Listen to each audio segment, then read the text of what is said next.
ये मातृगर्भ ज्ञान आमर पंचसखा साधक माने जो जो कथा लिखिं बुझीपार हाँ से कथा गुड़िक भागवत अच्छी भागवत सहित तार तुलना मुझे बर्तमान करी आई कथाटी श्री श्री दयानिधि परमहंस देव से पूरा विज्ञान उपर प्रच्छन्न भाव में कहते टोटाल कौन कहते ठाकुर कौन कहते व्यासदेव कौन कहते आम कौन शुणा से कथाटा बुझा मातृगर्भ ज्ञान बुझा से देखला कौन जे श्रीमद् भगवद गीता तृतीय स्कंध 31 अध्याय प्रथम श्लोक बुझल कि कर्मणा दैव नेत्रेण जंतुर्देहोपते स्त्रियापविष्ट उदरं पुंसरेत कणाश्रय यहाँ हूँ श्लोकर अर्थ कर्मणा दैव नेत्रेण जंतुर देह उपपते जंतु अर्थ हूँ प्राणी बुझे कि प्राणी कौन हुए ना दैव नेत्रेण भाग्यवशरू निजर कर्मवशरू कौन हुए ना जंतुर देह उपपते गोटे देहरु आउ गोटे देह से जाए प्रवेश करे भाग्यवशरू गोटे देहरु आउ गोटे देह जाए प्रवेश करे किए प्राणी केमिति जाए यहाँ कहला भागवत ये कहमी श्लोकटा को सैला बेलू जिते बाट जीव जे जंतुर देह उपपते भाग्यवशरू जाती कर्मवशरू जीव आउ गोटे देहरु आउ गोटे देह को जाए केमिति जाए जीव केमिति देह छाड़े एवं केमिति देह प्रवेश करे ये कथाटा आम श्री श्री ठाकुर लिखिं कौन से ब्रह्म ज्योति रूप धरी पुरुष रे तो आश्रय करी निश्चल होई नर होई कमल सहस्र दले जाई खरसता कल्प से ब्रह्म जिते देह भितर जाए आत्मा जिते देह त्याग करे से कौन हुए ना प्रथम से ज्योति रूप धारण से ब्रह्म ज्योति रूप धरी जाए जाए कौन करे ना पुरुष रे तो आश्रय करे पुरुष रे तो आश्रय करी सी रुए पुरुष रेत कौटी थाए ना कमल शश दले जाए दुकु दुखी पुरुष रेत अच्छी पुरुष रेत रही कौटी दुकु दुखी से दुकु दुखी की आश्रय करके से जगह से रहे ये कौन भागवत कौन कौन कर्मणा दैव नेत्रेण जिते से जाए ज्योतिटा जाए देह भितर से कौन ना कर्मणा निजर कर्म एवं भाग्यवशरू जो माने पाई थाए जो शक्तिटा पाई थाए से ज्योति रूप धारण करके जाए कर्मर किमिति भाग्यवशरू से पाए देहरे किमिति से भाग्यवशरू पाए गोटे कथा शुणु जे आमे जो कर्म करुते काम करुँ से कामर प्रत्येक कर्म बीज गोटे जगार गच्छित होगी रोचे आम देह भितर स्मृति अनुरे गच्छित हो प्रत्येक जिनिस तुम देख गोटे ऑफिस आम काम करवा जिते काम ऑफिस करा जाउछि सी क्लर्क पाखे से टिपा है जो गच्छित होगी रोचे जड़े रेकर्ड रूम में रेकर्ड करना रेकर्डिंग करुँची आम देह भितर आम जीवन सारा जिते कर्म करती ता भितर जड़े रेकर्ड रूम में जड़े क्लर्क अच्छी से रेकर्डिंग करके रखुची प्रत्येक जिनस को से रेकर्डिंग करके रखुची आम देह भितर जहाँ टिकी खबर से रखुच्च तुम आ गोटे कथा देख जे मु गोटे शब्द को दीटा अर्थ करे चित्रगुप्त गुप्त चित्र चित्रगुप्त चित्रगुप्त आउ गुप्त चित्र को जी प्रकाश करे ता ना है गुप्त चित्रगुप्त मनला गुप्त चित्र को जी प्रकाश करे ता ना चित्रगुप्त गुप्त चित्र कौन ना मु जीवन सारा जो जो कर्म करुच्ची तार चित्र गुप्त भाव में मो देह भितर रेकर्डिंग हो रही जिते मृत्यु समय आसे से रेकर्ड खाता गुड़ाक से चित्रगुप्त खोले से कहते जमर पांजिका राशि जो गुड़ाक सब रखी रेकर्डिंग हो रही तेणु सी कौन हुए ना सेटा रेकर्डिंग होते आम जाती देह त्याग करती से रेकर्डिंग जिनिस गुड़ाक सब आम नहीं जाती किमिति जन जन बापी स्मरण भावम त्यजत्यन्ते कलेवरम तंत मे वैति कौन्तेय सदा तद भाव भावित जो जो भाव चिंतीन जीव जीव छाड़ई से भाव लभई सदा भावित होई सर्वदा भावुची जो जो जिनिस को सबू ଯିଏ ଦେହ ତ୍ୟାଗ କଲା ବେଲେ ସେଇ ସବୁ କଙ୍ଗନା ଗ୍ରହଣ କରି ଯାଏ। ଅର୍ଥାତ୍ ଯେଉଁ ଯେଉଁ ଜିନିଷ ଗୁଡ଼ିକ ସବୁ ରେକର୍ଡ଼ିଂ ହେଇକି ଥାଏ ସେ ଗଲାବେଳେ ସବୁ ସେଇଗୁଡ଼ାକ ସବୁ ନେଇଯାଏ। ଯେତେବେଳେ ନେଇଯାଏ ଆହୁରି ଗୋଟେ କଥା କେମିତି ନେଇକି ଯାଏ, କେଉଁ ହିସାବରେ ନେଇକି ଯାଏ, ସେ କଥା ମଧ୍ୟ 15 ଅଧ୍ୟାୟ ଗୀତାରେ ମଧ୍ୟ ଲେଖା ହେଇଛି। କ'ଣ ମମେ ବାଂସା ଜୀବ ଲୋକେ ଜୀବଭୂତ ସନାତନ ମନସଂସ୍ଥାନିନ୍ଦ୍ରିୟାଣି ପ୍ରକୃତି ସ୍ଥାନି କର୍ଷତି। ପ୍ରକୃତି ଅର୍ଥ ଶରୀର, ଶରୀରରୁ ମନ ସହିତ 6ଟା ଇନ୍ଦ୍ରିୟ କ୍ଷମତାକୁ ସେ ନେଇକି ଯାଏ। ଏ 6ଟା ଇନ୍ଦ୍ରିୟ କ୍ଷମତା ବଳରେ ସେଠି ରେକର୍ଡ଼ିଂ ରୁମ୍ରେ ରେକର୍ଡ଼ିଂ ହେଉଥାଏ। କ'ଣ ଦେଖିବା, ଶୁଣିବା, ଶୁଙ୍ଘିବା, ଚାଖିବା, ଛୁଇଁବା ଏବଂ କଳ୍ପନା କରିବା। ଏଇ 5ଟା ଜ୍ଞାନ ଇନ୍ଦ୍ରିୟ ତା ସହିତ ମନ, ଏଇ 6ଟା ଇନ୍ଦ୍ରିୟର ଯେଉଁ କର୍ମ ବୀଜ ସେ କ'ଣ କରେ ନା ଯାହା କରାହେଇଛି ସେ ବୀଜ ରୂପରେ ସବୁ ଏଇ 6 ଜଣ ଯାକେ ରେକର୍ଡ଼ିଂ କରି ରଖିଥାନ୍ତି।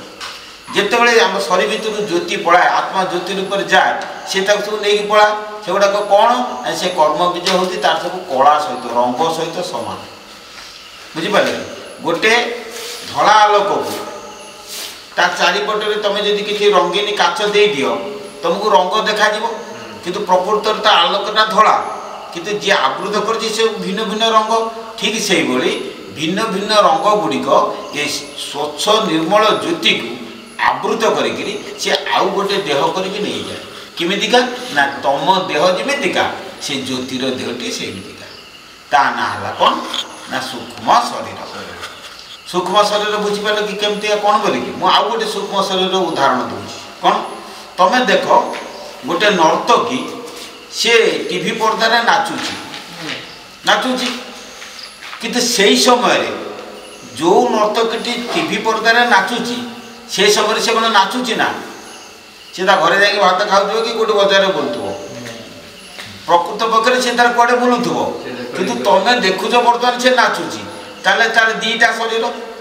ଗୋଟେ ଶରୀର ଘରେ ଯାଇକି ସେ ବସିଛି, ଗୋଟେ ଶରୀର ଟିଭି ପର୍ଦ୍ଦାରେ ନାଚୁଛି। ଟିଭି ପର୍ଦ୍ଦାରେ ଯେଉଁ ଶରୀରଟି ନାଚୁଛି ତା ନାଁ ହେଲା ସୂକ୍ଷ୍ମ ଶରୀର। ଘରେ ଯିଏ ବସିଲା ସେଟା ସ୍ଥୂଳ ଶରୀର। ଠିକ୍ ସେଇଭଳି ଏଇଟା ଅଲଗା ଅଲଗା, କିନ୍ତୁ ପ୍ରକୃତି ଆମ ଦେହରେ କରିଛି କ'ଣ ନା ଯେଉଁଠି ସ୍ଥୂଳ ଶରୀର ସେଇଠି ସୂକ୍ଷ୍ମ ଶରୀର। ଅର୍ଥାତ୍ ମୋ ଦେହକୁ ଆବୃତ କରିକି ସୂକ୍ଷ୍ମ ଶରୀର ରହିଛି। ତେଣୁ ମୁଁ ଯେମିତିକା, ମୋ ଶରୀର ଯେମିତିକା, ମୋ ସୂକ୍ଷ୍ମ ଶରୀରଟି ଠିକ୍ ତଦନୁରୂପ ସେଇ ଆକୃତି ବିଶିଷ୍ଟ। ମୁଁ ଗୋଟେ ଉଦାହରଣ ଦେଉଛି ଯେ ତୁମେ ଗୋଟେ ଖରାରେ ଛିଡ଼ା ହେଇଯା ସୂର୍ଯ୍ୟକୁ ବିପରୀତ ମୁଖ କରିକି, ଦେଖିବ କ'ଣ ତ ସମ୍ମୁଖରେ ତୁମ ଛାଇଟା ପଡ଼ିବ। ତେଣୁ ତୁମ ଶରୀରଟା ଯେମିତିକା ଛାଇଟା ହେଉଛି ସେଇଭଳିଆ। ଠିକ୍ ସେଇଭଳିଆ ତାକୁ କୁହନ୍ତି କ'ଣ ଛାୟା ଶରୀର। ସେ ସାଧକ କ'ଣ କରନ୍ତି ନା ସେଇ ଛାୟା ଶରୀର ବଳରେ ସିଏ ଆକାଶରେ ଆଉ ଗୋଟେ ଆଲୋକ ଶରୀର ସୃଷ୍ଟି କରନ୍ତି। ତେଣୁ ଇଏ ଛାୟା ଶରୀର ଯେମିତିକା ଆଲୋକ ଶରୀରଟା ମଧ୍ୟ ସେମିତିକା। ତେଣୁ ଆଲୋକ ଶରୀର କ'ଣ ହୁଏ ନା ସେଇ ଆଲୋକ ଶରୀରଟା ତୁମ ଶରୀର ସହିତ ସମାନ। ସେ ଆଲୋକ ଶରୀରରେ ତୁମ ଶରୀରର ସମସ୍ତ ଅଂଶକୁ ସେଠି ସେ କ'ଣ ନା ପରିପ୍ରକାଶ କରିକିରି ସେଠି ଗୋଟେ ସୂକ୍ଷ୍ମ ଶରୀର ସେ ତିଆରି କରେ। କଲା ପରେ ଯେତେବେଳେ ଆମେ ବାହାରି ଯିବା ସେ ଶରୀରଟାକୁ ନେଇକି ପଳେଇବା। ଦେହଟା ପଡ଼ିଥିବ କିନ୍ତୁ ସୂକ୍ଷ୍ମ ଶରୀରଟା ତୁମ ଦେହଟା ଯେମିତିକା ସେମିତିକା ଗୋଟେ ଛାୟା ଶରୀର ବାହାରିକି ପଳେଇବ। କାହିଁକି ବା ଛାୟା ଶରୀର ପଳାଏ ନା ସେ ଆତ୍ମା ଜ୍ୟୋତିକି ତୁମ କର୍ମ ବୀଜ ସବୁ ଆବୃତ କରିକିରି ଗୋଟେ ଛାୟା ଶରୀର ସୃଷ୍ଟି କରି ତୁମ ଦେହରୁ ଶୂନ୍ୟରେ ସେ ପଳେଇକି ସେଇ ଯେଉଁ ସୂକ୍ଷ୍ମ ଶରୀରଟି ଯାଏ ସେ ସୂକ୍ଷ୍ମଟି ଯାଇକି ପିତାର ଦୁଃଖରେ ଯାଇକି ଆଶ୍ରୟ କରେ। ବୁଝିଲେ କି? ଯେତେବେଳେ ପହଞ୍ଚେ ଯେ କର୍ମଣା ଦୈବ ନେତ୍ରଣ ଜନ୍ତୁର ଦେହକୁ ଉପତେତେ, ସେ ନିଜ କର୍ମ ଅନୁସାରେ ଯାଇକି ସେ କ'ଣ କରେ ନା ଦେହ ଧାରଣ କରେ। କେମିତି ଦେହ ଧାରଣ କରେ? ଜୀବାତ୍ମା ଦେହ ଭିତରେ କେମିତି ଦେହ ଧାରଣ କରେ ଏକଥା ଶ୍ରୀ ଶ୍ରୀ ବ୍ରହ୍ମବୌଦ୍ଧ ଠାକୁର ଶ୍ରୀ ଶ୍ରୀ ଦୟାନନ୍ଦ ପରମହଂସ ଦେବ ପ୍ରଚ୍ଛନ୍ନ ଭାବରେ ଲେଖିଛନ୍ତି। କୌଣସି ଜାଗାରେ ଅଛି ମୁଁ ବି କହିପାରିବିନି, ଅନ୍ୟ କୌଣସି ଶାସ୍ତ୍ରରେ ଅଛି। ଯେତେବେଳେ ଆମର ଜୀବ ସୃଷ୍ଟି ସମୟ ଆସେ, ପିତାମାତାଙ୍କର ଯେତେବେଳେ ସଂଯୋଗ ହୁଏ ସେତେବେଳେ କ'ଣ ହୁଏ ନା ବିଜୁଳି ବେଗରେ ଦୁଃଖରୁ ସେଇ ସୂକ୍ଷ୍ମ ଶରୀର ସିଧା ଆସିକି ତ୍ରିକୁଟରେ ପହଞ୍ଚେ। ତ୍ରିକୁଟରେ ଅଛନ୍ତି ଚନ୍ଦ୍ର ସୂର୍ଯ୍ୟ ନିରାକାର ଯୋଗମାୟା, ତାଙ୍କ ସହିତ ସେ ମିଶିକି ପୁଣି ସେ କ'ଣ ନା ମେରୁଦଣ୍ଡ ଭିତରେ ଦୁଃଖରୁ ପଛପଟରେ ଯାଇକି କେଉଁଠି ଆଜ୍ଞାଚକ୍ର ରହିଲା ଲଘୁ ମସ୍ତିଷ୍କରେ, ସେଠି ଚନ୍ଦ୍ର ସୂର୍ଯ୍ୟ ଅଗ୍ନିକି ଭେଟ କରିକିରି ତା ତଳକୁ ଯାଇ ବିଶୁଦ୍ଧ ପଦ୍ମ ଅଛି। विशुद्ध पद्म पाखे ईश्वर पार्वती की भेटिला ता तल को गला अनाहत पद्म अच्छी सेठी लक्ष्मी नारायण को भेटिला ता तल को गला सेठी ब्रह्मा सावित्री अच्छी गोटे सेकेंड ना आहुरी कम समय भितर सेठू गला कौटी नाभिकी गला ब्रह्मा सावित्री अच्छी ब्रह्मा सावित्री पुणी तल को गला कौटी रति कंदर्प अच्छी रति कंदर्प तल को आधार पद्म को गला गणेश प्रकृति की भेटिला भेटी सारिकी स्नायु मार्ग में ऊपर को पलि आसिक पितार शुक्राशय को चलीगला पितार शुक्राशय जो शुक्र कीट अच्छी ताको से चार्ज करदेला बुझीपारा ना गोटे लुहा कंडे आ गोटे चार्ज थी कंडे दुटा अलग लुहा कंडे चार्ज ना किंतु विद्युत प्रवाहित कंडे चार्ज अच्छी ठीक से चेतन शक्ति प्रवाहित होगा कौन शुक्र कीटर चेतन शक्ति प्रभावित होगा स्त्री या प्रविष्ट उदरण मातृगर्भ को जानी से कौन ना प्रवेश कला से बाटे बुझे कि पुंस रेतकणाश्रय पुंसरे तो पुरुषर रेतकणा बा शुक्र कीट को आश्रय करी से जो चित शक्ति से स्त्रीर उदर जा प्रवेश कला बुझीपारे ना श्लोकटीर अर्थटा कौन जे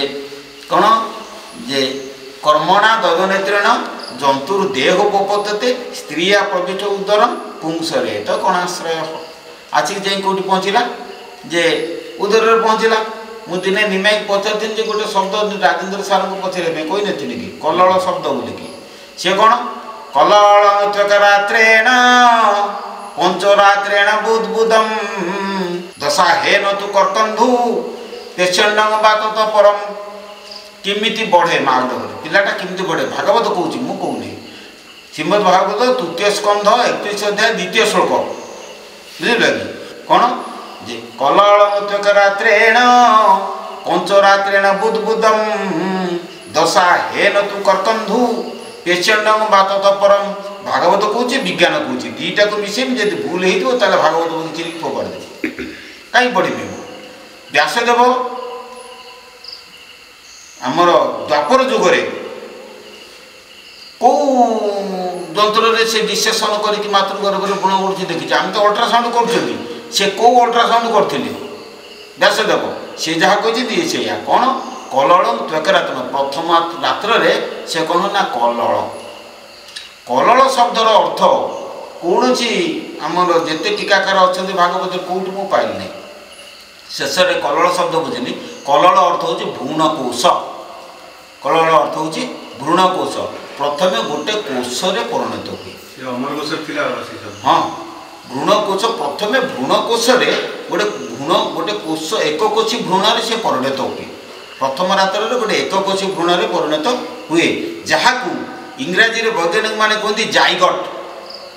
जाइगट अर्थ हूँ भ्रूणकोश प्रथम गोटे भ्रूण से तैयारी हुए